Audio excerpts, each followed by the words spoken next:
Good day, subscribers, and welcome back to the Contrarian, everyone. Today I want to talk about what the future of EVs is looking like, why China is actually the fiercest competition right now when it comes to making electric vehicles, and maybe more specifically talking about two companies I have positions in the EV space, Tesla and Nio, both of whom are up bigly today. So, first off, touching on the earnings reports coming out of Nio out of China, and also Tesla releasing or saying that they'll release full self-driving in China later this year. And for a while, Elon Musk has been saying that we'll have full self-driving, the next year. He's been saying that probably the last decade, actually. Starting, I think, back in 2014, he said that next year in 2015, Tesla would have something like full self-driving. And, he's kept pushing it down the road. But apparently, investors seem to think that this time he might be telling the truth. And they're just functionally a lot closer to full self-driving than when they were in prior years. So Tesla stock is up some 4 or 5% today on the news, because it would be big news. Kind of the future of Tesla, at least Elon Musk's version of Tesla, he wants Tesla to be kind of a service provider as well as auto manufacturer and, robots and whatever else Tesla is doing. But there's a lot of revenue potential in Tesla if they do actually get full self-driving to be a reality. Not only would people pay a lot more for this feature if they could add it to their vehicles, but potentially Tesla could even bring in, a portion of revenue off of all of the money generated, even if it's another owner's vehicle driving on a network, kind of a business model. So I think that's what our investors are excited about right now when it comes to full self-driving. And Tesla a few months ago kind of decided to go the robotaxi route in terms of growing their revenue, not the route of a cheaper Model 3 or a Model 2 that they had touted in the past as a means to boost their revenue and boost their reach to customers. So at this point for Tesla, it seems like they're going the route of full self-driving, and it's encouraging for Musk to actually say that they'll be releasing something like that in China, which I'm guessing that has to do with regulatory restrictions. They probably couldn't do that in the United States. China's probably the most easy when it comes to regulations. Now, also involving China, we have Nio. This company actually just reported earnings today, and their earnings came out significantly better than investors were expecting, particularly when it came to vehicle sales, up substantially looking at the quarter 1 year ago and looking at the prior quarter, the second quarter of 2024. So on both of those metrics, it was a surprise to the upside, and Nio stock is up some 14% today on this news, this encouraging development. For a while, I think when it was, when it came to Chinese stocks generally, the last year, if not more than that, more like 2 years now, Chinese stocks have really been in, the oven when it comes to just so many pressures, whether it be internal strife within the Chinese economy, just consumers in China having a lot less, expendable savings and things like that, willing to spend on higher priced items like EVs. And even if it comes to, something more systemic within China, like the whole real estate issue that is still in the process of unwinding, just all of the extreme leverage that was going on in China with their real estate market.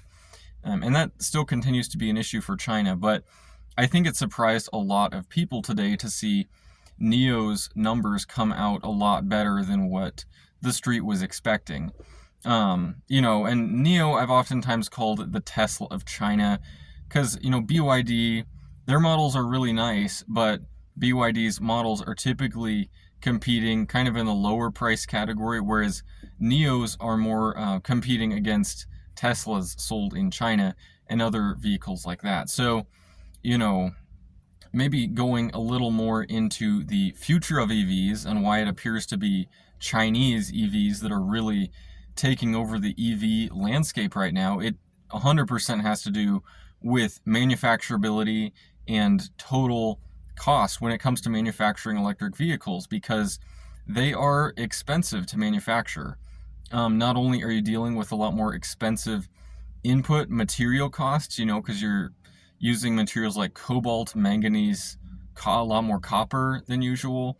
Materials like that just add a lot more expense to manufacturing a vehicle, but they just add a whole new, process in place that was not in place with internal combustion engines. And so a company like Tesla, being very early to the game, definitely marketing their vehicle as a luxury product, they're able to kind of have that entire market for themselves for a while until, a lot of other luxury automakers come into the space, whether it's Ford with their Mach-E or BMW with several electric vehicle models, or, kind of all the other electric vehicles at this point that are equally as expensive as Tesla.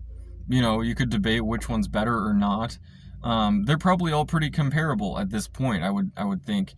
But, when it comes to a significantly more affordable electric vehicle, while still not sacrificing much in terms of range and performance, and just being a vehicle that your average consumer would find sufficient for their daily needs, it seems like BYD with their Seal EV and the Seal plug-in hybrid, or their Seagull, their most affordable model, that is their model that, converted into US dollars would be a sub 10 grand vehicle, brand new, for an electric vehicle that could do some 250 miles of range. Now, that's pretty incredible when you think about comparing that to a Model 3. They would have about the same range, maybe a little better performance. It's a little beefier of a car. You're getting a little more car for your buck. But a Model 3, probably is starting around 40 grand right now. And that's after all the tax incentives and everything. So, 40 grand compared to 10 grand. There's no way Tesla can compete with BYD with that kind of a pricing advantage that BYD has. And it's for that reason that right now there's a 200% tariff on imported vehicles from China. And it's particularly targeting this issue with electric vehicles, because if you have an electric vehicle coming in from China for $10,000, or let's say they're even selling it for $15,000 or $20,000 in the United States, I'm guessing that most people, assuming that the Seagull, BYD's most affordable model, is a reliable vehicle and things like that, and there's not any severe issues with it, which, all the reviews I've seen actually point to very high build quality that BYD has going on in their factories right now with that car. So, it appears like it's good quality, and all the reviews I've seen out there seem to be very exemplary surrounding the BYD Seagull. So, assuming that vehicle could come into the United States to this market, there would be no way Tesla or any other US automaker could compete with that. And in fact, when you look at a comparable internal combustion engine car, not only is the Seagull, a quarter of the cost of a new Model 3, but it's even cheaper than a lot of these kind of low-end internal combustion engine cars you could get, whether it's the Hyundai Sonata or something like that. A lot of these other vehicles, internal combustion engine, are going to be a lot more expensive than the Seagull as well. And so, it's for that reason that you have these tariffs being placed on these electric Chinese vehicles right now. So, where am I going with all this? I don't really know what the future is for the US auto market, because, at the end of the day, they're going to have to compete with Chinese automakers. I think at the end of the day, consumers in the US are going to kind of get tired of having to pay way more for a vehicle in the US than, they would otherwise be able to. I don't know what consequences result with that. I don't know if the tariffs end up going away or being reduced, or, maybe BYD ends up being able to build some plants in Mexico like they're planning, or, maybe even in the US. I don't know. But at that point, even though they're building their vehicles in the US, maybe they're able to sell their Seagull in the US, built in the US for like 20 grand or something. I don't know, but still that's way under what Tesla and all these other established automakers in the EV space are able to sell their EVs for. So, at the end of the day, I think the future of EVs is Chinese made EVs. Like it or not, I just don't see a way for Tesla to compete. I mean, they would have to bring down the selling price of their vehicles by something like half, at least. So there's no way they can really compete in a fair market with a BYD or even with Nio. I mean, Nio's vehicles are definitely more expensive even in China, but when compared with Tesla, they're a more, budget-friendly alternative even to a Tesla. And apparently Nio's, according to people who have, driven both a Nio and a Tesla, they're comparable in terms of quality and performance and everything like that. So, I mean, it really doesn't bode well for the established U.S. automakers. I think they're rightly concerned, looking at China, and I don't know what ends up transpiring as a result of all this, but it is interesting to see, like Nio's quarter coming out better than expected, and Tesla, moving in this direction, full self-driving. So, all this being said, I hope you found this video valuable surrounding EVs and everything like that. I don't own an EV. I might in the future, but I'm really content with my car I have right now. But I'd like to know what all of you think about this topic. It's a big topic, electric vehicles, and they've been in the news constantly, it seems like, the last 10 years. But, I'd like to know what all of you think. Hope to see all of you again at some point.